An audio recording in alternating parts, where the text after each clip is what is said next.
E esse é o tema da aula de hoje, então, formando bons leitores com o método alfabetização diária.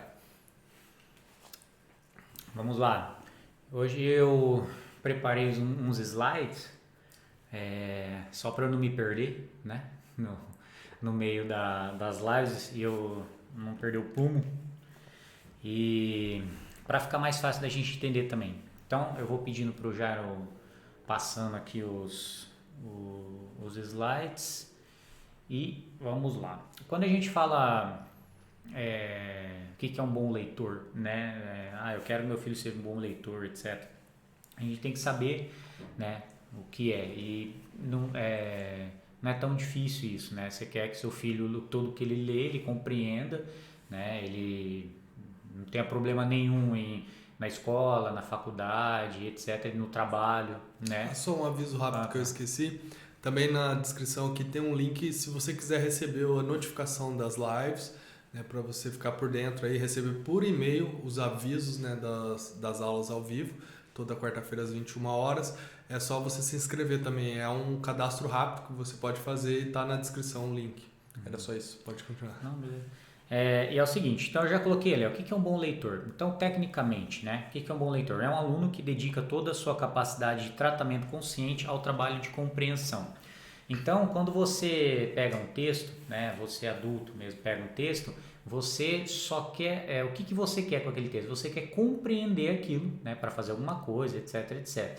Então, a criança, né, uma criança que é uma boa leitora, né, que tem uma leitura fluente, que a gente chama, ela quando se depara com palavras, textos, frases, etc., quando ela já é uma leitora fluente, ela só tem que pegar aquilo ali e extrair o que aquilo quer dizer, né? A semântica das palavras, né?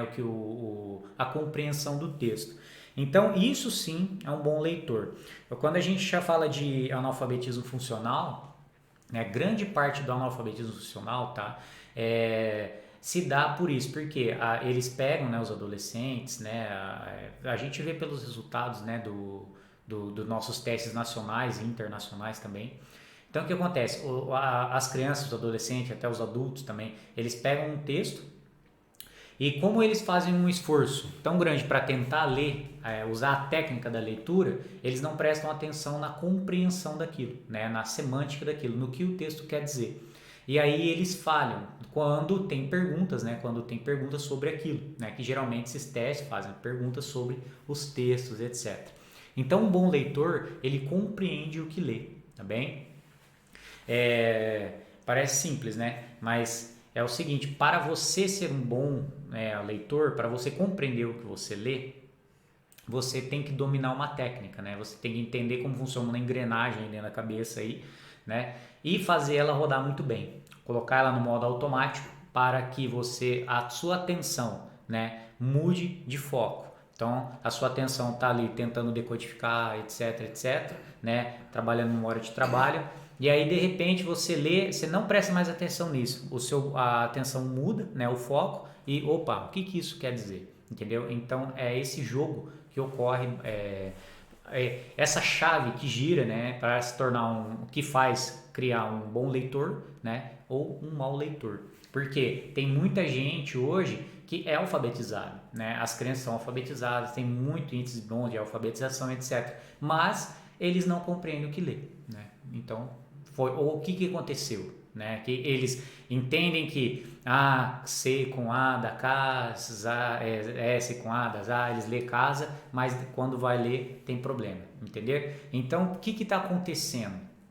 É realmente isso. Como eles tiveram uma má formação na alfabetização nesse processo, eles não automatizaram todo o esquema da alfabetização, né, toda essa engrenagem, eles prestam atenção mais nisso, nessa técnica aqui, do que na compreensão, né? Então, aí, como eles não automatizam, né, eles não conseguem ler as palavras de forma rápida, automática, né? E traz aí o analfabetismo, uma das causas, né? O analfabetismo funcional é isso, tá bem? Existem, eles já tem alguns testes que eles falam, vou fazer um paralelo aqui, por exemplo, com disléxicos. O que acontece com um disléxico? Ele tem dislexia no geral é um problema, um problema, né? É um problema que as crianças têm geralmente de de tratamento fonológico. Então o que acontece? A criança ela faz um esforço muito grande ali de decodificação, de transformar a letrinha em som e fazer essa junção fonêmica e ler. E aí o que acontece? Sobrecarrega a memória de trabalho deles, né? Sobrecarrega o cérebro. Então o que acontece? É um esforço muito grande que um disléxico faz para ler. E aí o que acontece? Ele não consegue prestar atenção no que a palavra quer dizer. Então você está vendo que uma analogia ali muito parecida com o disléxico, né? Que acontece no cérebro do disléxico, um mau leitor, tá bem? Então, um mau leitor, nesse caso, é claro que tem várias e várias, que eu digo assim, várias coisas que podem criar um mau leitor, mas essa é uma delas e é uma das principais que a gente vê, né? Que é, você cria esse analfabetismo funcional. O que é analfabeto funcional? Ele entende o código alfabético, né? Ele entende o esquema do jogo, né? Ele tem essa função na cabeça dele, mas ele não consegue trazer aqui, deixar isso de forma automática para prestar atenção na compreensão, beleza? Então isso é um bom leitor, ele presta atenção na compreensão do que ele está lendo, tá bem? E é claro, isso vai acontecer assim em níveis diferentes. Por exemplo, uma criança do 5º, 6º ano, ela vai prestar atenção em textos simples, né? E aí vai gradativamente aumentando a dificuldade dos textos. É claro que você não vai dar um texto super difícil, técnico, para uma criança do 5º ano, que não vai adiantar, né? Não vai ler. Então tem que ter essa gradatividade também, né? Esse degrau, né? O que acontece? Cada degrauzinho desse, um nível de dificuldade próprio para cada idade. Tem que levar isso em consideração também, beleza? Então, gente, o que forma um bom ou um mau leitor? Nossa, Júnior, você falou assim, nossa, analfabetismo funcional, crianças que não prestam atenção na compreensão e sim na parte técnica, lei da leitura, naquele mecanismo. O que está acontecendo, né? O que faz isso acontecer, né? O que faz uma criança não ler de forma automática uma palavra, né? E prestar atenção no que ela quer dizer e não na decodificação dela. Você quer falar, Papai? Não. Achei que você está falando. O que acontece? Hoje já tem vários estudos que mostram o seguinte, que maus métodos, né? Métodos mal elaborados, eu falo assim, métodos mal estruturados, né? Métodos que deixam a criança mais à deriva no mar, causam muito isso, né? Por quê? Métodos sem metas, né? Metas para atingir, métodos sem... Quando você pega um material que ele não tem uma organização gradativa de dificuldade, que mostra onde seu filho vai estar daqui 1 mês, 2 meses, 3 meses, 6 meses, etc., causam bastante isso, tá? Por que isso ocorre? Porque é o seguinte, hoje existe uma via na pedagogia, né?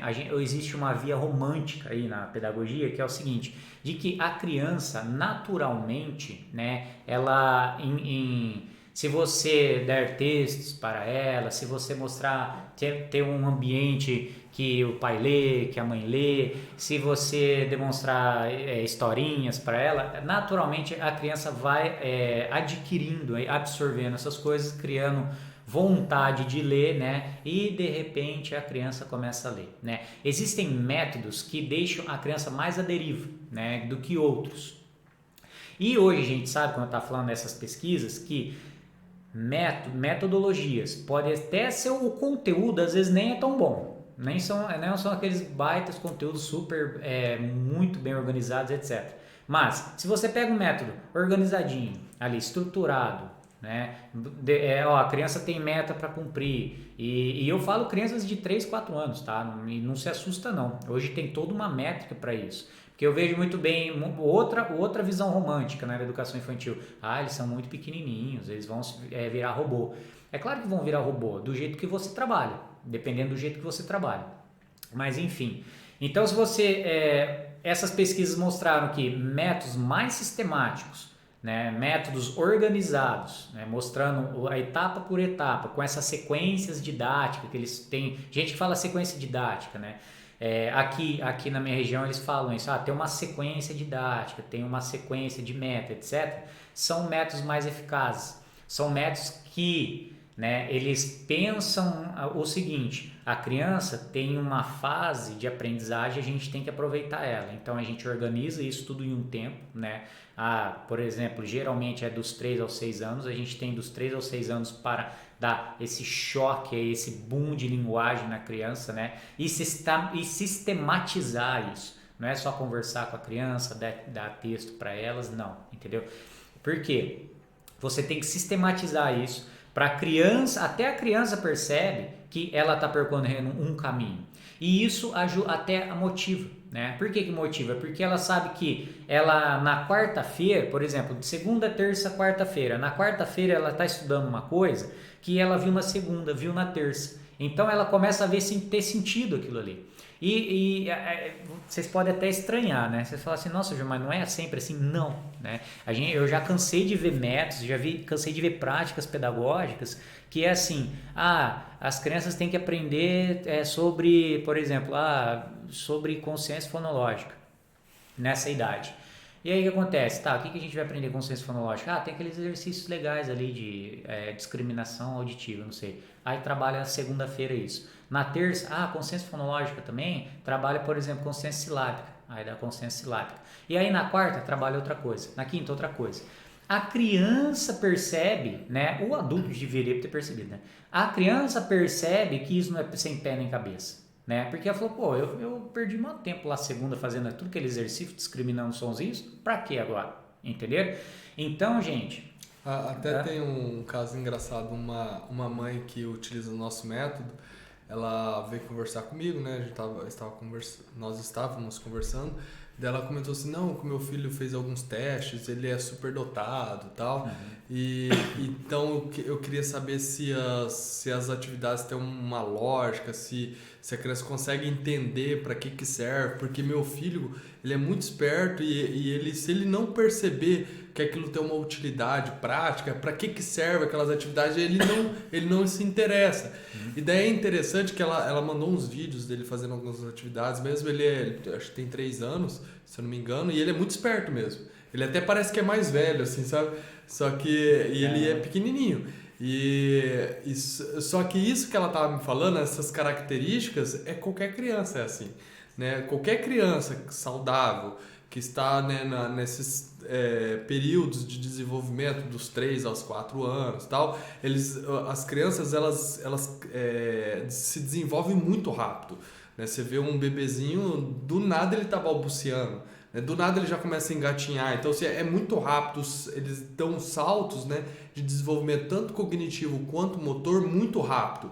Então, e essas características que ela estava descrevendo, né, de que se a criança não percebe que tem uma lógica, que aquilo ali tem uma finalidade clara, né, se você não é tão objetivo na hora de aplicar as atividades, as crianças se desmotivam. Elas como reflete isso no seu dia a dia? A criança não quer fazer. Ela não quer fazer, ela chora, né?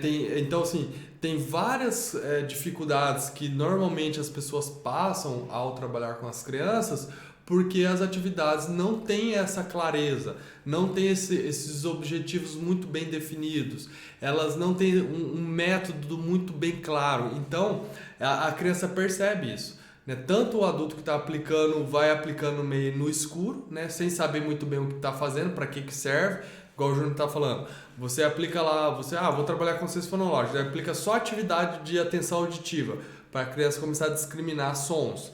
Só que, às vezes, nem quem está aplicando sabe direito por que a criança tem que fazer aquilo ali. E não tem uma ligação muito bem clara, muito direta, com outras atividades que, tendo a discriminação auditiva, vai calhar, né? Vai chegar no final, ela vai utilizar aquilo ali para discriminar fonemas, para fazer relação grafema e fonema, etc. Então, assim, essas características das crianças se motivarem, quererem fazer, né, e avançar por ter uma lógica, essas características são fundamentais para um bom método, para formar um bom leitor, para você desenvolver seu filho. Então, por mais que nesse caso dessa mãe, ela disse que eles fizeram testes cognitivos e a criança estava avançada, por mais que tenha essa questão que ela comentou, que é muito legal, inclusive, mas as características que ela me descreveu Eu tenho 6 filhos, com todos eles eu vejo isso. Né? Se você está com uma coisa que não é muito bem organizada, que não tem muita clareza e seja objetivo, as crianças não querem fazer, elas desanimam, né? Elas ficam sem vontade de desenvolver as atividades. Elas fazem de tudo para não passar por aquilo, aquele negócio maçante que ela não vê finalidade, que ela não sabe para que serve, que ela não está entendendo nada, porque muitas vezes tem os enunciados muito truncados, né, cheio de informações. Né? Às vezes eu pego alguns livros didáticos para analisar, né, porque recentemente eu e o Júnior, nós estamos, né, na verdade, escrevendo uns livros didáticos, aí eu pego algumas coisas para analisar, é uma bagunça. É cheio de textos muito acima, né, que às vezes até para adulto, né, é difícil você entender qual que é a finalidade daquilo, né? Umas coisas meio subjetivas, e crianças elas são muito racionais e muito objetivas.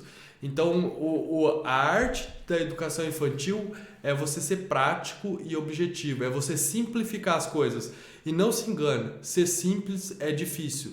Nós normalmente complicamos as coisas, colocamos muitas coisas no meio, né? Nós sofisticamos muitas coisas, e isso atrapalha o desenvolvimento das crianças, né? Certeza. Então por que eu coloquei essa... Não, é uma das causas, tá? Essa mais... quando as crianças são submetidas a métodos, né, mal estruturados, mal organizados, é uma das causas, sim, né, de criar maus leitores. Então, é claro que é uma das características aí da educação infantil, no geral, né? Claro que tem fatores emotivos, fatores afetivos, psicológicos, etc, etc. Técnicos, né? De conteúdo. Eu não estou nem falando do conteúdo do método, né? E sim só a organização, o esqueleto, né, do método. Então ele tem que ser muito bem, os ossos, né, desse esqueleto tem que ser muito bem colocados, né, para saber onde começa e onde termina as coisas. E o que eu mais vejo, né, eu vejo muitos métodos assim, né, muito dispersos, esses ossos dentro do esqueleto, tá? Você até a intenção é boa, né, mas é como se fosse fazer uma casa, né? Antes de você começar a colocar os tijolos e bater massa, comprar material, você tem que ter a planta da casa, né? Se você não tiver a planta para você saber como vai fazer, para onde vai, o tamanho que vai ser, vira qualquer coisa menos a casa que você está na sua cabeça, né? E um grande problema é o seguinte, que isso, como eu vejo, né? Você, de certa forma, passa lá dos 3 aos 4 anos, depois dos 4 aos 5, depois dos 5 aos 6 anos, o seu filho, né? 3 anos, né? É muita coisa isso. E aí, quando você vai exigir da criança, agora ele tem 6, 7 anos, ele tem que ser alfabetizado, ele tem que saber o que ler. E aí, quando você vai exigir que a criança lê, que ela escreva, aí você cai aí numa grande armadilha, né? E é exatamente isso que acontece, não só da consciência dos pais, né? Eu vejo muitos professores, muitos pedagogos que entendem assim, agora a gente aqui no primeiro ano, agora está no primeiro ano, tem que alfabetizar. Não, entendeu? O processo de alfabetização começa desde lá do berço, entendeu? E não sou eu que falo isso. Hoje a gente tem muitas pesquisas boas sobre isso, né? Pesquisas robustas, com resultados bons que mostram. A alfabetização começa no berço. No primeiro ano, pais aí que já tem crianças de 5 para 6 anos, primeiro ano, seus filhos devem ler, né? Há um consenso aí da comunidade científica internacional, devem ler de 60 a 80 palavras por minuto, tá? De 5 a 6 anos, seu filho tem que fazer isso, tá? Há um consenso.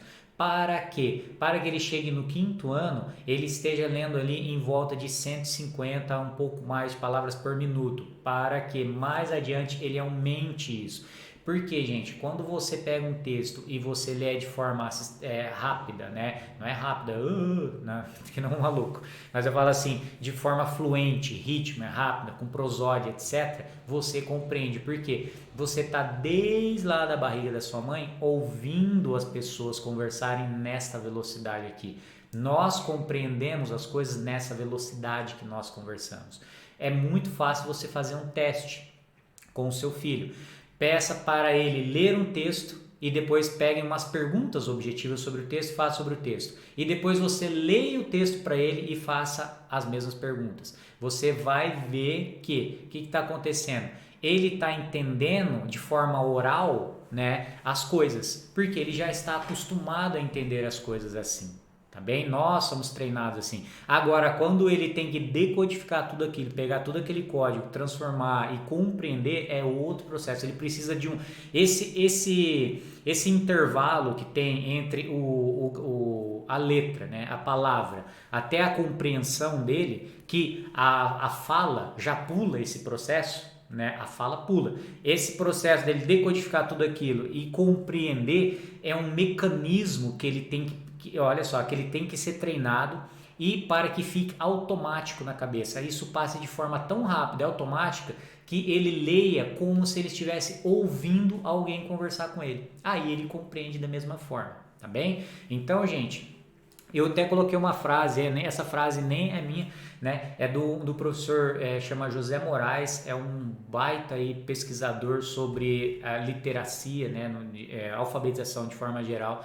no mundo. Ele é super conceituado, um mega pesquisador aí. Ele até fala, ó, é na compreensão que se observa o efeito, né? Mas a causa é anterior. O que ele quer dizer com isso? Ó, é na compreensão que você sabe, que você começa a perceber se teu filho está bem ou mal. Entendeu? Mas a causa de se ele é bom, se ele está lendo bem ou se ele está lendo mal é anterior, né? É nesse intervalo que eu falei para você, nesse mecanismo aqui, ó, que está rodando, tá? Que é a causa do problema, tá bem? E para que você torne esse mecanismo, né, de forma automática, né, no seu filho, você precisa de um método, você precisa de uma estrutura organizada, com metas, tá? Porque pesquisas já mostraram isso. Esses métodos muito bem organizados têm mais facilidade em fazer com que a criança automatize esse processo do que esses métodos que deixam as crianças à deriva, né? Aqui é o que a gente chama mais de construtivismo, né? Que a criança aprende por ela, etc, etc.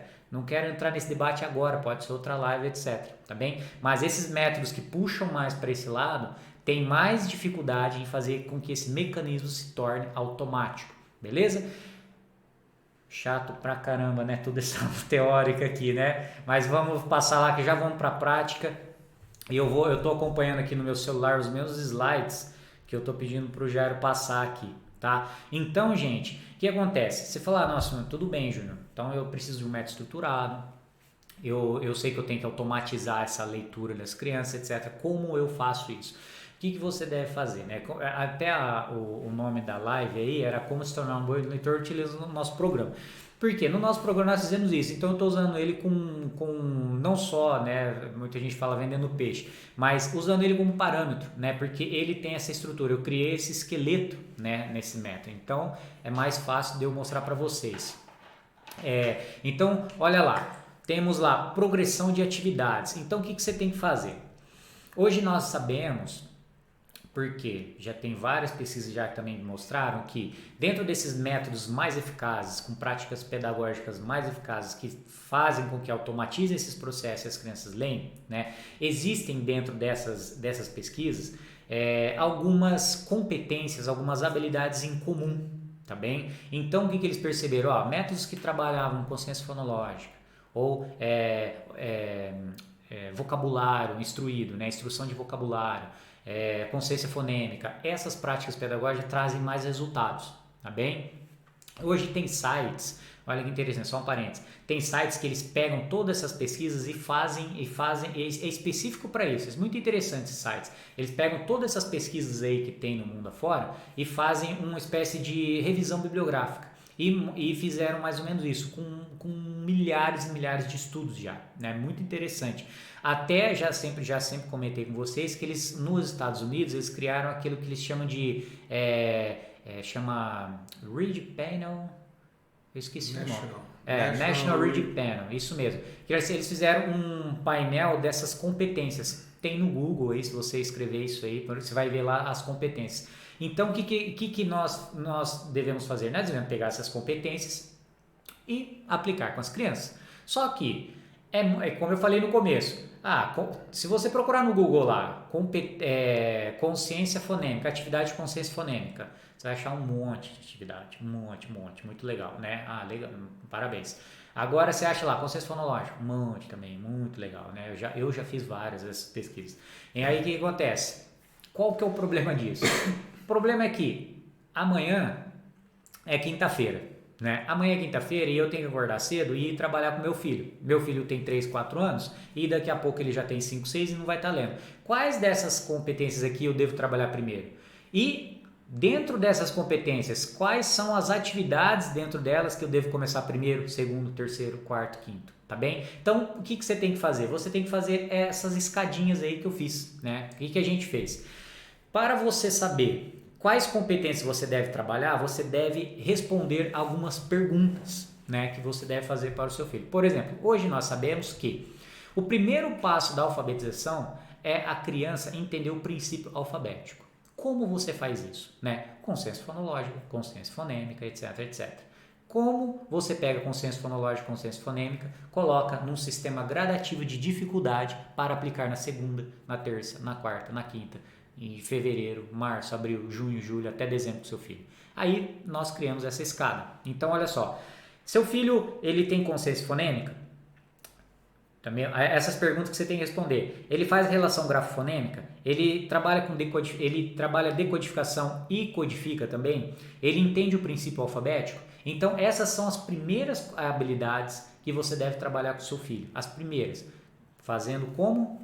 Pegando lá essas competências, criando lá um passo gradativo dessas atividades, tá bem? Tudo bonitinho lá, mês a mês, bimestre a bimestre, semestre a semestre, tá bem? Segundo passo, ele entendeu tudo. Se ele já entende tudo isso, ele lê palavras e pseudopalavras, ele tem uma ortografia, né? Ele entende as palavrinhas, a sequência das letras lá nas palavras, ele faz análise e síntese fonêmica. Esse já é o segundo passo que você deve fazer num processo de alfabetização. Como você faz isso? Pega as atividades de análise e síntese fonêmica, pega palavras e pseudopalavras, pega regras ortográficas e coloca lá para as crianças começarem a perceber essas coisas. Como você faz isso? Nível gradativo e de dificuldades, tá bem? Na segunda, mais fácil, no mês que vem um pouco mais difícil, no final do bimestre um pouco mais difícil, etc, etc. Tá bem? Então, gente, vocês estão vendo que nós respondendo, eu falo assim, na academia, né, na faculdade, nessas coisas, eu sabia responder essas perguntas, teoricamente, né, de forma teórica. As crianças têm que ler pseudopalavras, por quê? Para ver se a via fonológica dela está funcionando. Tá, Júnior, quais são as primeiras pseudopalavras que deve trabalhar? Aí eu falei, aí já é um problemão, entendeu? O que a gente tem que fazer. Entendeu, Júnior? Por quê? Como eu não tenho filho, né?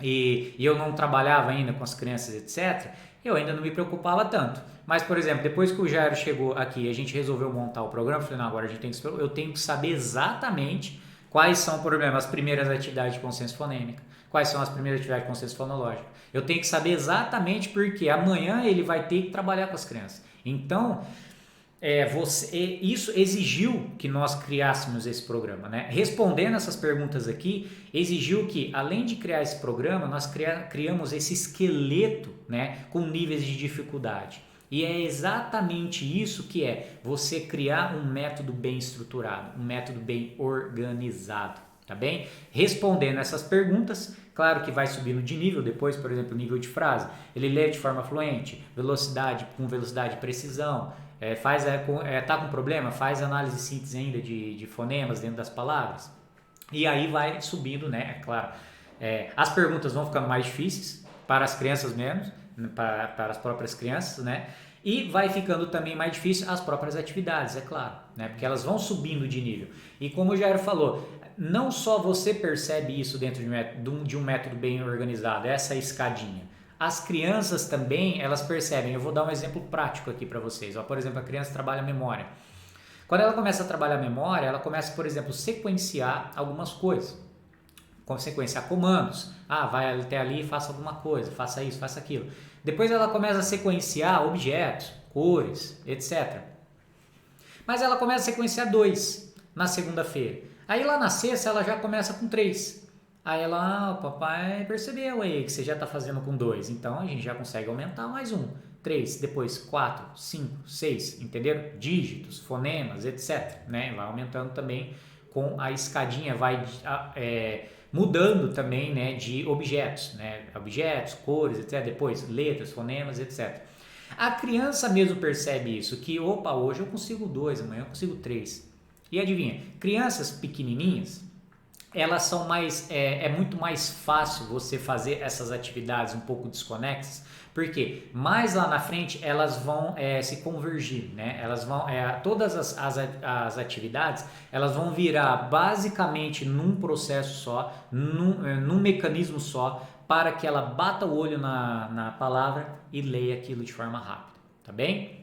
Então, gente, é assim que se cria um método bem organizado. É assim que você deve submeter o seu filho, nessa escadinha aí. Não deixe ele, né, à deriva, tá bem? Não, daqui a pouco ele aprende. Não faça isso com o seu filho. Isso é um crime, tá bem? Porque hoje nós sabemos que para mim isso é um crime. Porque é o seguinte, nós sabemos que tem métodos que fazem isso e as crianças saem lendo muito bem, e tem métodos que não fazem isso e as crianças não saem muito bem. Qual que você deve escolher? É o seu filho que você está lidando, né? Não é o seu inimigo, né? Eu falo nem para o seu inimigo, acho que talvez você, né, desejaria isso, entendeu? Então... a questão de articular as atividades, assim, é como eu estruturo um passo a passo que facilita o processo, né? Então, assim, por mais que eu sei, né, que o Júnior estava falando, né, por mais que eu sei que a criança tem que trabalhar com consciência fonológica, tem que trabalhar pseudo-palavras para você confirmar que a criança está decodificando, né, as palavras. Né? Você coloca uma palavra que não existe para realmente tirar a prova real. Não, meu filho está lendo, ele não decorou a palavra. Né? Então, assim, o Júnior comentou, qual é a melhor pseudo-palavra para começar? Com que tipo de palavra eu começo? Né? Enfim, então, assim, o que é mais importante é você saber colocar essa estrutura de forma que ela acompanha o desenvolvimento da criança e facilita o processo para a criança. É como se você abrisse uma trincheira, abrisse uma... como é que é o nome quando você vai? Uma picada no meio da floresta, porque tem muita... Não, imagina uma floresta cheia de habilidades, cheia de coisas que as crianças têm que aprender e tudo ao mesmo tempo, emaranhado de coisas. Então, se o método não é bem estruturado, né, você deixa, é como assim, não, né, esses métodos que fala a criança aprende brincando, aprendendo a aprender, sabe, essas coisas, é muito lindo, bonito, né, é igual esse pessoal do ecologista tal, vai viver no meio da floresta. Você, se for uma mata tropical, né, que tem muita chuva e muito sol, né, muita energia e água, né, as plantas, né, as árvores crescem muito, né, enfim, tem tudo quanto é tipo de bicho e tal. Você aí que é da cidade, você não sobrevive um dia lá, entendeu? Porque assim, é cheio de bicho peçonhento, tem formigas, né, tem relatos dos desbravadores aqui, o pessoal que veio, né, na época do descobrimento do Brasil, né, pernilongo, formiga, as formigas te comem vivo. Eu tinha uma planta em casa esses dias, era mó bonita. Chegou aquelas formigas cortadeiras, um dia eles comeram a planta inteira, uma planta enorme. Então, assim, é inóspito o ambiente. Então, é o ambiente nativo. Então, assim, tem todas as atividades para a criança explorar. E você fala assim, joga ela no meio da floresta lá e deixa que a onça come, entendeu? Você não dá nem um machadinho para ela fazer, né, para ela cortar uns galhos lá e se abrigar. Então, assim, o que é o nosso papel? É abrir a picada no mato, né, fazer uma estrada para ela. Uma estrada clara, segue aqui que você não vai se dar mal, que você vai chegar mais rápido. Então, toda essa imagem que eu quis criar é porque é isso que a gente precisa fazer e isso que nós fizemos. Né? Quando eu cheguei pro Júnior, eu entrei nessa mata, nessa seara, né?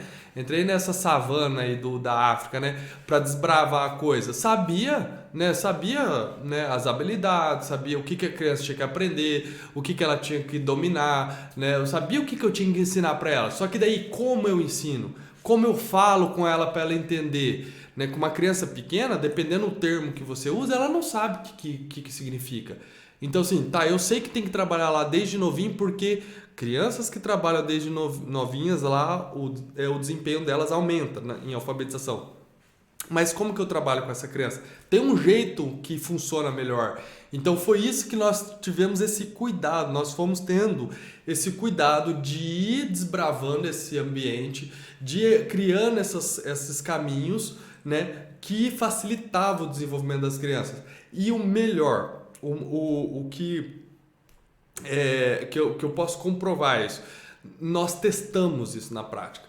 Eu tenho filhos lá hoje, né, tem 8 até 0 anos, de 8 até 0 anos. Então, assim, quando nós fomos criando esses caminhos, nós fomos testando com as crianças esse caminho. Nós fomos vendo se elas tinham bom desempenho mesmo, se isso era o melhor. E claro, muitas vezes a gente mudou esse caminho e melhoramos ele, enfim. É por aí, né, Júlio? Isso aí. Então, é que eu sempre falo, né? Você dá um texto para uma criança que ela não está muito bem preparada, é igual o Jair falou, é você jogar ela numa selva, entendeu? Eu sempre falo assim, é você levar ela para a guerra sem dar um fuzil na mão dela, né? Você fala assim, é claro que ela vai se frustrar, né? Não tem como, ela não vai compreender aquilo. E o que acontece? A gente vai levando com a barriga, né? Hoje eu vejo assim, com esse acesso os adultos, né? Hoje meus pais mesmo, né? Eles fizeram faculdade quando adultos, né? Quando mais velhos, e eu estudei com pessoas mais velhas, e aí quando você chega na faculdade e vê, até nós mesmo, né? A gente já era adulto já na hora que entrou na faculdade, né? E pega um texto lá, você lembra, caramba, a dificuldade para eu entender aquilo ali, entendeu? Então, aí a gente acaba levando, a vida prática vai levando, às vezes você não tem muito esse costume em casa, esses hábitos de ler, de mostrar para a criança, etc. Aí quando você vai ver, seu filho vai estar procurando um emprego, né? Vai estar fazendo lá uma entrevista, vai ter que ler um texto, vai prestar um vestibular, e você vai ver, e aí? Como assim como assim você respondeu errado uma pergunta sobre o texto? Você não entendeu o que você estava lendo? Entenderam? Então, gente, a gente vai levando, e como eu falei sobre esse pesquisador aí, é só na hora da compreensão que a gente vê tipo assim, o no que deu, entendeu? E aí, né? E qual é a causa disso? Aí você vai ver lá atrás, né? É um processo de brincar que você faz com as crianças pequenininhas que você não fez direito, né? Ou seus filhos não estão fazendo direito, ou seus alunos não estão fazendo direito, entendeu? E olha que interessante, com as crianças pequenas, essas atividades podem ser feitas de forma mais lúdica, mais na brincadeira. Por exemplo, você não pode, igual eu dei o exemplo de memória, você não vai colocar seu filho sentado e vai falar, agora decora isso aí. Não, senão eu vou te encher de porrada. É assim que ensina? Não é assim que ensina, entendeu? Então, até no nosso programa a gente dá várias dicas, né, dessas atividades lúdicas que você pode trabalhar brincando com a criança, mas com uma finalidade ali por trás, né? Até trabalho de consciência fonêmica mesmo, eu já ouvi muitas críticas assim, B faz B. É claro que é chato fazer isso, entendeu? Mas não precisa ser enfadonho desse jeito, não precisa ser chato desse jeito, né?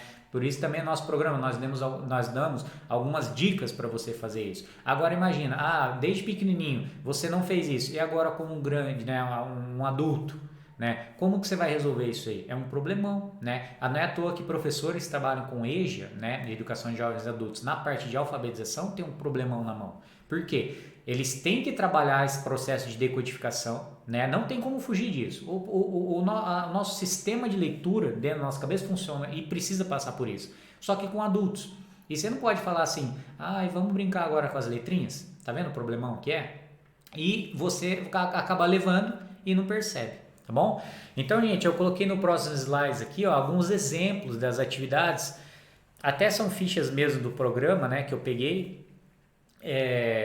Fiquei com preguiça aí de montar umas novas, aí eu peguei do próprio programa e coloquei para vocês darem uma olhada. Aí, por exemplo, aqui há uma progressão de nível de dificuldade também que você tem que levar em consideração, né? Deixa eu abrir aqui. Então, além das competências, habilidades que você deve pegar, que hoje nós, graças a essas pesquisas científicas, graças a esses apoios, por exemplo, que a ciência cognitiva dá também, que a gente consegue, né, achar quais são as melhores competências, você tem que pegar essas competências e colocá-las, né, em níveis gradativos aí de dificuldade. Isso é um problemão para resolver também. Por exemplo, o primeiro ali é fácil, né? Não é muito difícil. Problema de coordenação motora fina, que vai se desenvolver com tracejado e depois grafismo, né? Que a gente chama. Então, olha lá, ele começa pintando coisas, tendo controle do ombro, postura, controle do cotovelo, controle do punho, controle dos dedos, né? Coordenação motora fina. Aí depois você começa a exigir para ele que ele faça tracejados mais, eu falo assim, não é mais objetivos, mais precisos, exatamente. Eu estou meio fugindo hoje umas palavras aqui. Então ele é mais preciso. Aí depois você começa a exigir que ele faça esses tracejados sozinho, né? Aí ele vai lá fazendo. Aí depois você exige dele tracejados mais complexos, né? Por exemplo, com caligrafia com letra cursiva, por exemplo. Tá bem? Tem todo esse processo que tem que levar em consideração. E isso não é em um mês que você trabalha, principalmente isso aí, né? Isso aí já demora mais um pouco, tá bom? Na atividade de baixo, trabalho de consciência fonológica, por exemplo. O que é trabalho de consciência fonológica? É a criança, olha só que doideira, né? É a criança entender que a fala, a estrutura formal da fala pode ser segmentada, tá bem? Nossa, muito interessante saber disso aí. Agora, como que eu pego isso? Falo pro Jairo que tem 6 filhos e falo, Jairo, a fala tem que ser segmentada, teu filho tem que ter essa consciência aí, se vira amanhã lá, né? Fala assim, e aí, como que você faz isso? O que você tem que fazer? Você tem que começar a criar uma atenção auditiva, né? Para o seu filho começar a discriminar sons, primeiro, tá?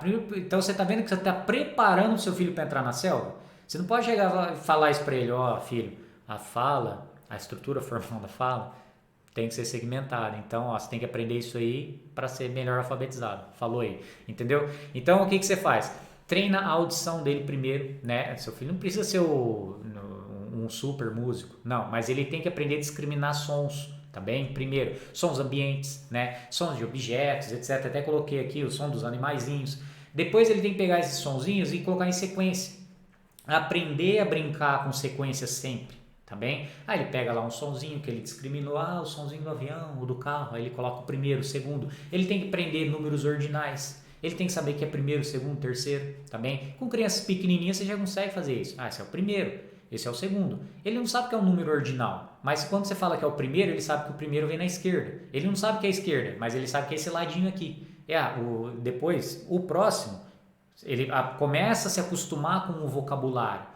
Entenderam? Ele começa a entender esse vocabulário aí que a gente usa na alfabetização plena, tá bem? Olha lá, aí consciência, depois vai evoluindo, trabalha muito bem discriminação, começa a consciência de palavras, consciência de frases. Ele começa a entender que uma historinha, todo esse palavreado que eu tô falando aqui, ele pode ser segmentado em palavras. Aí tem lá uns exercícios eu coloquei uns exemplos aqui de exercício de consciência de palavras.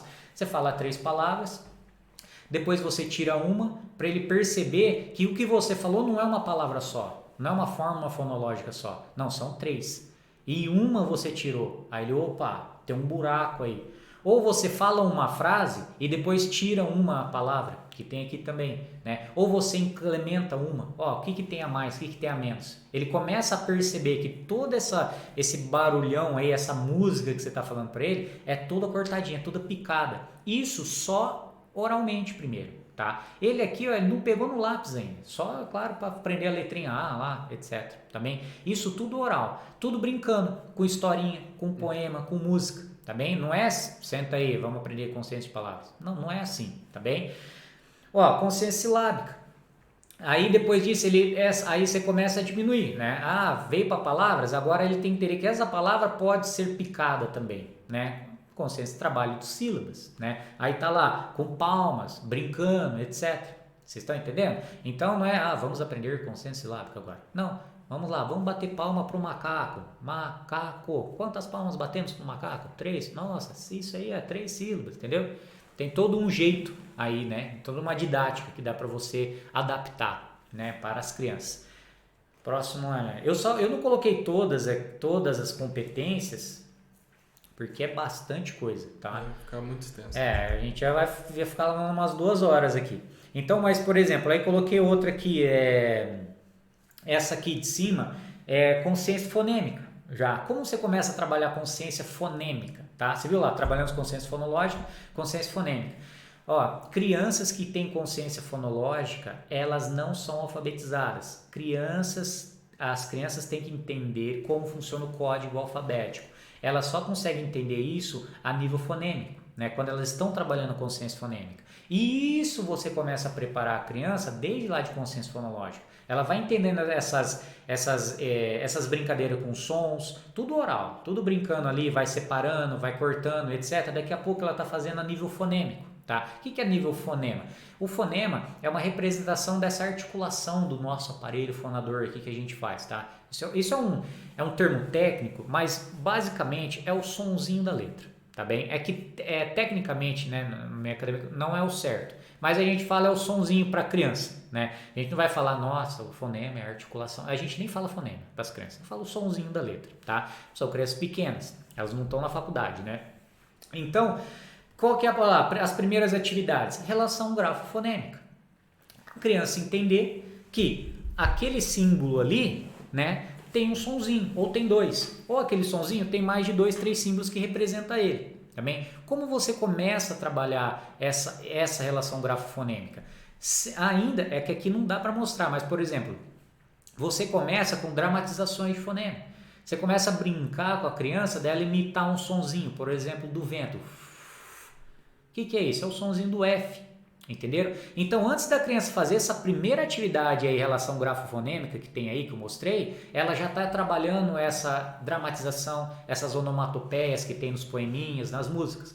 Então, ela já consegue articular. E articulando, ela consegue distinguir já vários fonemas, né? Ela já começa, opa, esse sonzinho do vento é diferente daquele da abelha, né? Os, entenderam? Aí ela já começa a fazer essa diferença. Uma criança, eu estou falando isso, criança de 2, 3 anos.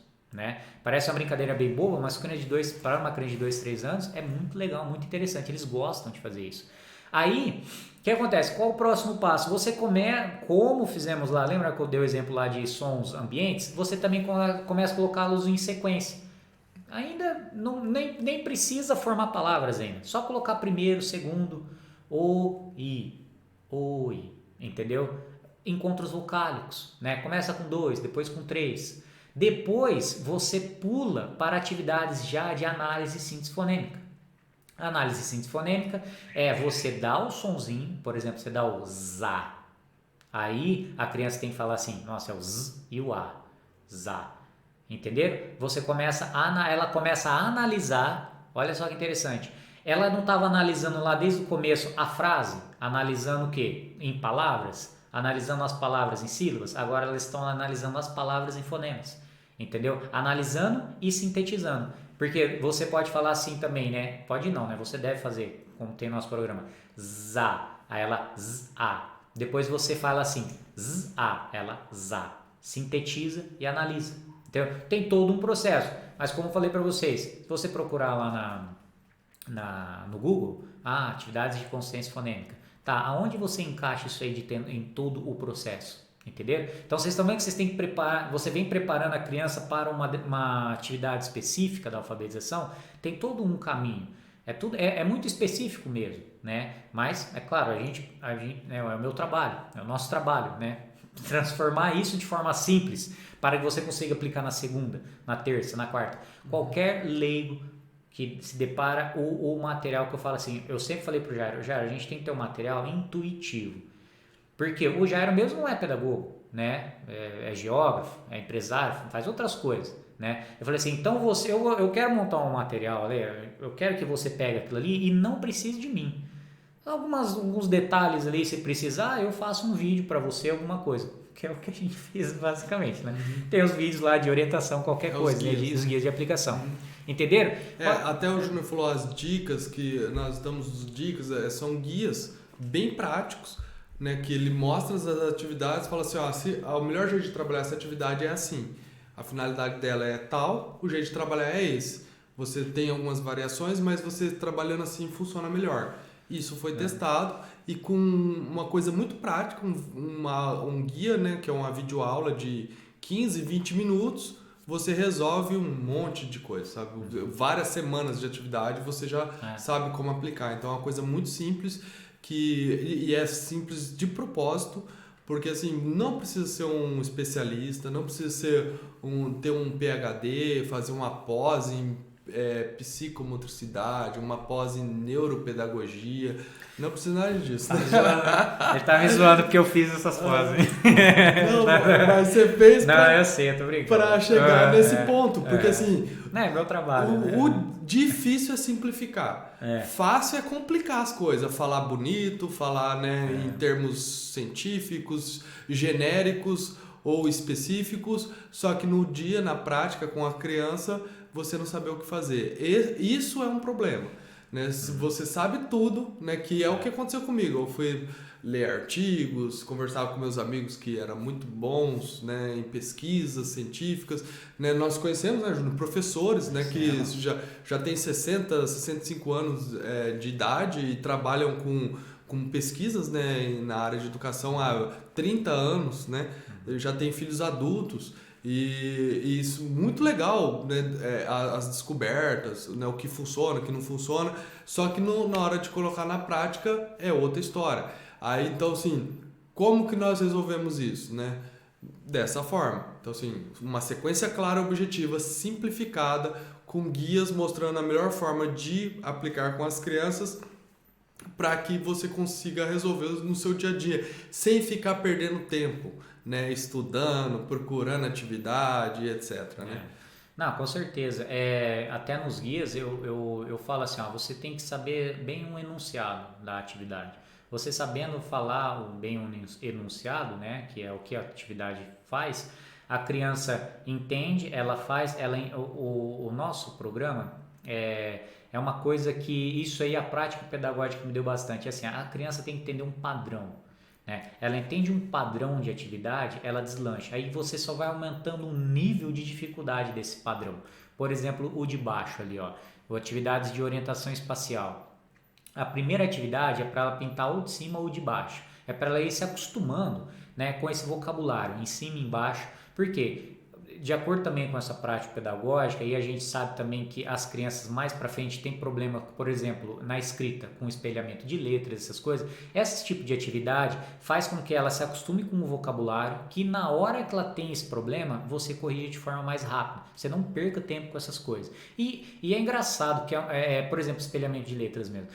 Os pais ficam super apavorados, né? Parece que o filho virou um alienígena. Escreveu o P pro lado errado, né? Eu falei, não, calma. E isso eu sempre explico, né? Que é normal a criança passar por isso. O processo no cérebro da criança, ele é normal ele abstrair, né, a letra e causa essas dificuldades. Mas rapidinho, se ela entende o que esse vocabulário, que é em cima e embaixo, para o lado, para a direita, para a esquerda, etc., ou para um lado para o outro, ela já resolve. Então, por exemplo, esses padrões de atividades ali mais para frente em orientação espacial que eu coloco, né? Não coloco muitas, até ela entender mais ou menos isso, é o seguinte. As duas últimas ali. São dois padrões de atividades com níveis diferentes. Por exemplo, o primeiro é você dá as cores... É o mesmo padrão com nível diferente. Isso, Você falou são dois padrões. Então, é o mesmo padrão, é o mesmo padrão com níveis diferentes. Isso, estou panguando aqui hoje. Então é o seguinte, o que acontece? No primeiro, ela tem que seguir as bolinhas. E aí, caso ela erre no primeiro, você vai falar assim, não é para esse lado, é para cima, ou é para baixo, ou essa bolinha aqui, não é a verde, é a azul, então ela está do outro lado. Você está vendo? No outro, as bolinhas não têm cores. Mas o que eu coloquei ali? Para um lado eu coloquei azul, para o outro lado vermelho. Entendeu? Só para orientar. E no outro, é uma atividade também que além de orientação espacial, trabalha bem memória. Então você pode, nesse tipo de exercício, você fala assim para a criança, para cima, esquerda, sei lá, esquerda e para cima, vamos supor. Ela não sabe ainda que é esquerda, então o que você fala? Você fala azul. Então para cima, azul, para cima, vermelho. Vocês estão entendendo o que vocês estão fazendo? Que na verdade você só está trocando o azul pelo esquerdo e direita. O que você tem que entender? A criança ela tem que ter uma noção de lado, ele é o que a gente chama de introdução ao espaço euclidiano também. Ela tem que ter uma noção de profundidade, de lado, né, de esquerda, direita, para cima, para baixo, etc.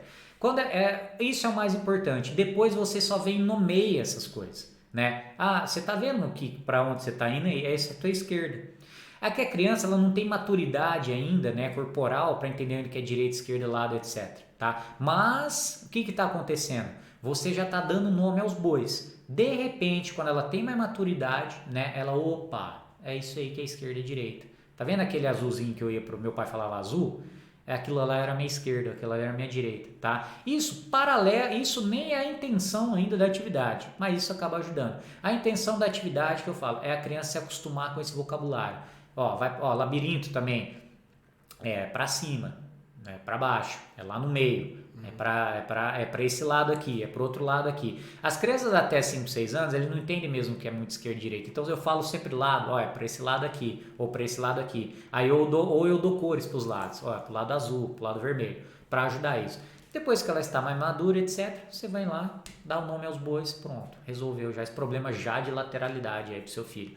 É claro que o professor de educação física vai dar um auxílio muito maior nesse processo, né? Ou de psicomotricidade, igual o Jair me zoou, que vai dar muito mais auxílio nesse processo do que o professor. Mas isso já é um auxílio, tá bem? Já ajuda. Mas a intenção, né, é outra. Mas eu só quero mostrar, eu só coloquei essa atividade para mostrar para vocês assim que dentro de um padrão ela vai subindo de nível de dificuldade.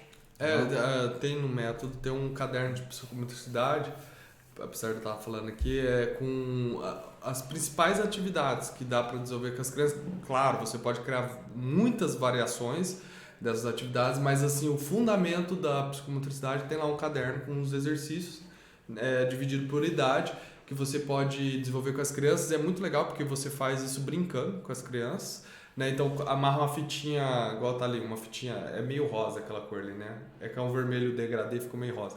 Mas é um vermelho, uma fitinha azul. Aí você joga assim e fala a cor. A criança tem que pegar com a mão que tá a fitinha, então ela já vai conseguindo também distinguir. E depois você faz a atividade em ficha, né? Na atividade no papel ali, só para tirar a prova real de que a criança realmente entendeu. Muitas atividades, na verdade, funcionam muito bem oralmente, só que como você sabe, né, após fazer a atividade oral, se a criança entendeu ou não, se ela adquiriu aquela habilidade, se ela entendeu aquele conceito de lado, né, em cima, embaixo, né, sobre ou sob, tem adulto que não sabe essa diferença, né, sobre e sob, né, então assim, esses conceitos têm que estar muito bem internalizados, né? E como você tem certeza que as crianças entenderam esses conceitos, que elas adquiriram determinadas habilidades?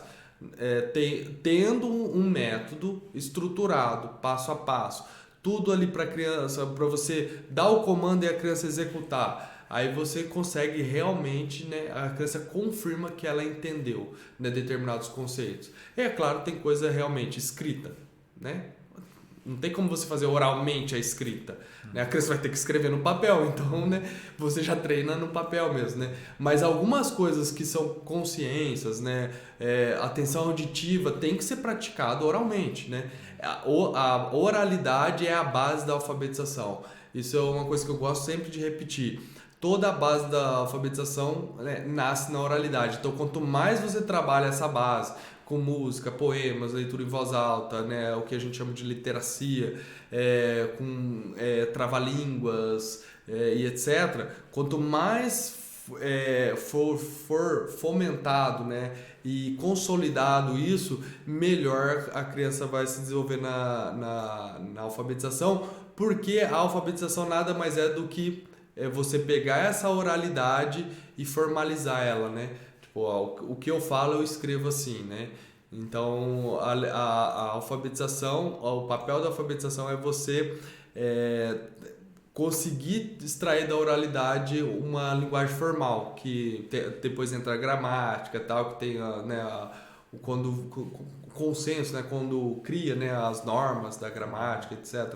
Né? Tem coisas que por que nós escrevemos casa com S e não com Z? Né? Isso foi criado, foi normalizado a língua. Então a língua criou uma norma, né? Foi criada uma norma que nós representamos o A com esse símbolo. Por que é assim? é uma convenção, né? Isso é cultural, nós criamos, né, isso, né? Nós formalizamos a língua falada numa escrita. Então a criança tem que entender isso. E como ela entenderá melhor isso, né? Ela entenderá melhor isso se ela tiver essa base da oralidade muito bem trabalhada. Se ela já falar bem, tem a modelagem de linguagem para fazer com as crianças. Né? Como você modela a linguagem das crianças? Falando com a criança, horas. Não tem outro jeito, né? Tem outro jeito, Júlio? Tem na porrada. Tô brincando. Não, mas é isso mesmo. Se você colocar ela na frente da TV, ela não vai aprender. Da forma com a oralidade, né? Nós sempre falamos sobre isso. Se você quiser, tem sobre até lives sobre isso, né? A influência essa tecnologia é inimiga da alfabetização, né? Eu lembrei do tema. Então lá nós falamos muito sobre isso. Por que uma tela não ensina a criança como você ensina ela conversando e etc, né? Ou fazendo leitura em voz alta. Então, assim, as atividades servem muito bem para você tirar essa prova real, que as crianças realmente aprenderam, né? Com certeza. Muitos pais, e eu já, até essa semana, conversei com os pais que têm filhos em escola, né? E eles começaram a falar assim, que eu falei, tá, eles começaram a falar como que o filho era se desenvolvia lá na escola e tal, e eles não sabiam me responder. Eu falei, tá, que legal, e o que ele faz lá? Tem um material? Não sei. Não tem nada não. Eu falei, tá, mas tem algum método? Não, a gente não sabe, eles não falam, né? Eu falei, como assim não fala? Eu falei assim, e você não pergunta? É seu filho, né? Você tá deixando seu filho... Eu falei, você sabe que seu filho vai ficar o ano inteiro lá, né? Quantas horas por dia vai ficar? Eu falei, louco, essas coisas você tem que saber, né? Então isso que o Jair está falando, esse jeito de criar essas métricas, né? Essas avaliações, esses diagnósticos, dessa forma, ajuda bastante, né? Brincando ali, observando, em algumas fichas, né? Tudo dá para você metrificar, né? Dá para você criar essas métricas, nem sei se existe essa palavra, hein? Eu acho que eu inventei. Metrificar, criar essas métricas. E você observar, porque hoje há vários consensos, né? Tipo, as crianças hoje, por exemplo, eu falei das palavras por minuto, né? Eles tantos dígitos em memória, tudo isso tem uma métrica já, né? E tem lá a média. Então, se tá, até, por exemplo, se você leva o seu filho, até esses dias eu baixei um aplicativo lá sobre esqueci, Kinedu chama, e bebezinhos têm essas métricas. Ele não consegue apoiar o pescoço, né? Então essas métricas observáveis, o pediatra faz isso, né? E tudo num aplicativo. Qualquer mãe que olha aquilo ali sabe se seu filho está numa média ou não. Se tiver, não tá, pode levar um pediatra ou procurar ajuda, né? E por que crianças de 3 ou 6 anos não? Só você, né? Que não, tá pesando aí, todo né? mundo que tem filho já viu isso. Tem uma tabelinha que você acompanha o desenvolvimento. Isso, exatamente. Se a criança está crescendo, tem tantos, ela tem que ganhar tantos pesos por dia, né? Então, se você sempre vai lá ver a altura, peso e ver se ela está seguindo. Aí tem várias linhas que você vê se ela está dentro da média. Se tiver muito abaixo, você já pode começar a se preocupar, ver, né? Porque ela tem que ganhar tantos pesos por dia, tem que crescer tantos por dia. Exatamente. Então, para vocês terem uma ideia, a alfabetização é assim também. Tem tudo isso, tá bem? Você tem que ficar esperto, porque não deixe seu filho resolver isso quando ele for pré-adolescente, adolescente ou adulto. Resolva isso no que a gente chama de janelas de aprendizagem, dos 3 aos 6 anos. Onde o cérebro da criança, até os 5 anos e pouco, ele já está 90% formado, né? Olha que interessante. Quase todo o cérebro de uma pessoa está formado até os 5 anos e pouco, entendeu? Então, porque ali há uma plasticidade cerebral muito alta, e não perca essa plasticidade cerebral. Por isso que eles aprendem muito rápido. A gente já fez até live sobre isso, já conversamos sobre isso. A fase dos 3 ali, dos 2 aos 6, dos 2 aos 7 anos, é uma fase que a criança exige aprendizagem. O sofrimento da criança em relação a essa fase, olha só que interessante. No que a criança sofre, né? Qual que é o foco ali do sofrimento da criança? É em relação ao sucesso ou fracasso do que ela aprende ou não. Entendeu? Então tudo está conexo ali, né? Com esse desenvolvimento, igual o Jair falou, com aprender uma linguagem que ela está aprendendo, né? Pegar essa língua materna dela e etc. e formalizar. Aproveitem essa fase, beleza? Olha que legal, Júnior. E essa mãe que o Júnior tava falando, ela disse que se sentia mal porque ela parecia o fiscal da escola. É verdade. Não é que ela não tava nem ela queria saber, só que sempre, não, mas as crianças não precisam. E olha, as crianças não precisam, né? Não precisam, sei lá. As crianças não precisam porque elas são pequenas. E olha que interessante, tudo tem uma métrica, menos nós, a gente não tem, né? Ninguém mede o que a gente faz ou não, né? Não. Né? É muito cômodo isso, né? Claro não é que cômodo. É. Olha Não. que engraçado, até o crescimento da criança, o tanto de peso, tudo tem uma métrica, né? Você vai lá, sei lá, choveu muito, eu quero saber se o solo está encharcado, você vai lá e mede, tem como fazer o balanço hídrico, você vê o tanto de água que tem por metro cúbico ali do solo, né? Tudo você consegue medir e ver se tá a mais ou a menos, né? E menos na pedagogia, né? Olha que lindo, né? Tipo, é os intocáveis. Ninguém pode falar se eu tô conseguindo ensinar bem a criança ou não. Então... eu vou defender aqui a minha classe, hein? Não, eu tô falando nesse caso que você tá colocando, né? Você tá certo nisso aí. Então eu falo assim, é porque como eu falei no começo da live, há muita essa visão romântica da pedagogia. Tem que ter, tem, legal, bonito, mas olha só, que não é com meu filho, né?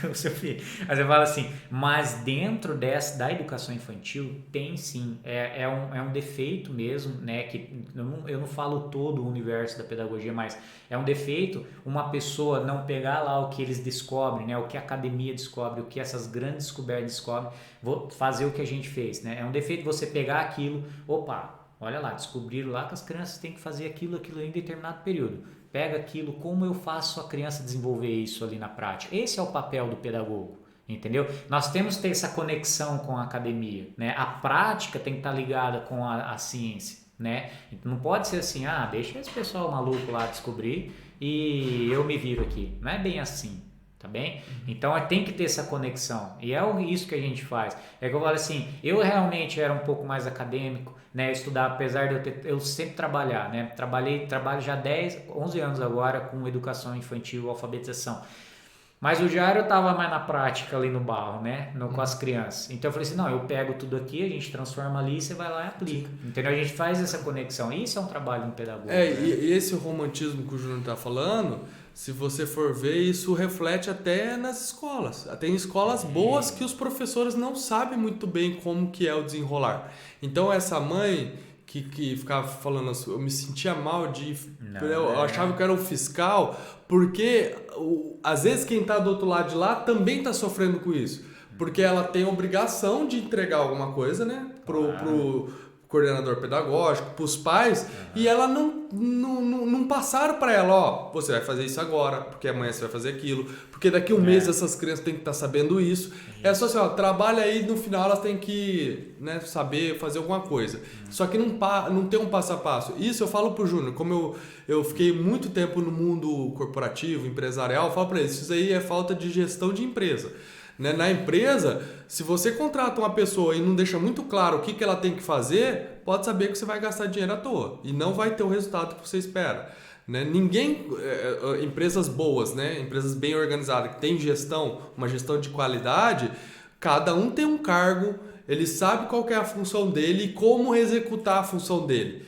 Né? E isso não é papo assim do mundo econômico, né? Capitalismo malvadão, não. É para as coisas funcionar bem. Você não quer ser bem atendido quando você vai num restaurante, num supermercado, né? Num hotel. Você quer chegar no hotel e tá o lençol sujo? Ninguém quer. Você chega lá, tá um lençol sujo, que você sabe que alguém já usou aquilo ali, tá um mês ali sem lavar, você não quer. Então assim, como que você chega num lugar e tá tudo em ordem? Tudo funcionando muito bem. Se quem está lá fazendo essas atividades, né, a camareira, o recepcionista, todo o organismo da empresa, cada um tem sua função e sabe como fazer sua função e qual a finalidade dela e o jeito de fazer. Então, não é diferente na educação. Né? Cada fase tem sua função, né, que vai ajudar lá na frente, que vai influenciar no resultado lá na frente. Para você não chegar lá na frente e ter uma cama suja, né? Para você não chegar lá na frente e ter uma criança que às vezes sabe decodificar, mas não entende, porque não está muito bem automatizado. Então é isso, né, Júnior? Não, com certeza. E não se sintam fiscais, não. Eu falo, eu garanto que por exemplo, o pai é muito mais fiscal com o carro, porque o pai leva o carro no mecânico, né? Chega lá e o pai chega lá, o mecânico assina a matrícula, sei lá, entreguei o carro aí, volta, depois eu busco aí, vocês viram aí, terceiriza, não, ninguém faz isso. O que aconteceu com o meu carro aí? Quanto que vai ficar? Por que essa peça é cara desse jeito aí? Tá vindo da onde? Essa peça é Xing Ling, né? É da concessionária? Então você é muito mais fiscal com coisas do seu dia a dia, do carro, etc., com eletrodoméstico, do que com seu filho, né? Olha só, aí eu falei para ela, não, você não é fiscal não, você tem que ser chata mesmo. Eu falo, se eu fosse pai, eu ia sentar do lado do meu filho lá dentro da sala lá, ficar do ladinho dele ali. Eu quero saber como que é esse negócio. Não, tô brincando, tô exagerando, mas pensar, tem que proporção, saber. senso de proporção, claro, né? Tem que saber. Eu falo, na hora de você fazer matrícula, né? Se você colocar para mães e pais colocam o filho na escola, faça essa pergunta, vou deixar meu filho aqui, tá, mas vai ficar 4 horas aí, final do dia, o que ele vai fazer? No final na semana, talvez ainda exagero o final do dia, né? Final do mês, daqui 2 meses, eu tô pagando 2 meses, o que meu filho... E duro que, né, caríssimo, né? Ela falou, paga a escola, coisa assim, absurdo. E aí, final do bimestre, final do ano, o que meu filho vai estar diferente? Porque eu tô investindo tanto, né, na educação dele, e vocês vão ter que me dar um retorno. É claro que a educação, gente, a gente lida com crianças, com seres humanos, é claro que isso tem uma variação, né, de resultados, etc. Mas nada muito fora do normal, porque se sai muito fora do normal, aí sim você vai precisar de ajuda especializada, psicopedagogo, fono, etc, etc. Sim. E a escola também tem que perceber isso, né? Você, principalmente, a escola também. Então, é tudo dentro de um parâmetro. Né? Você consegue fazer isso. Então não se assustem em ser fiscal. E hoje muitas coisas que precisam desse conhecimento especializado para resolver é por deixar a coisa degringolar, né? A coisa desencarrilhar. Então, assim, por não trabalhar bem, por trabalhar métodos equivocados, trabalhar de maneiras, né, equivocadas, acaba criando certas dificuldades de aprendizagem, né? Na verdade, isso é sabido já hoje, que tem muitos casos que muitos métodos que criam dislexia, né? Dislexia adquirida, essas coisas. Né? Isso, Então, vamos nessa, Júnior, que já deve ter falado bastante. Já foi bastante. Então, obrigado a todos por assistir. Quem tiver interesse e quiser saber mais sobre o nosso método, clica no link aí da descrição, que está tudo lá para vocês. Né? Tirar todas as suas dúvidas e ver todos os detalhes. Então, obrigado a todos, Deus abençoe vocês, um abraço, até a próxima aula ao vivo, quarta-feira às 21 horas. Tchau! Tchau!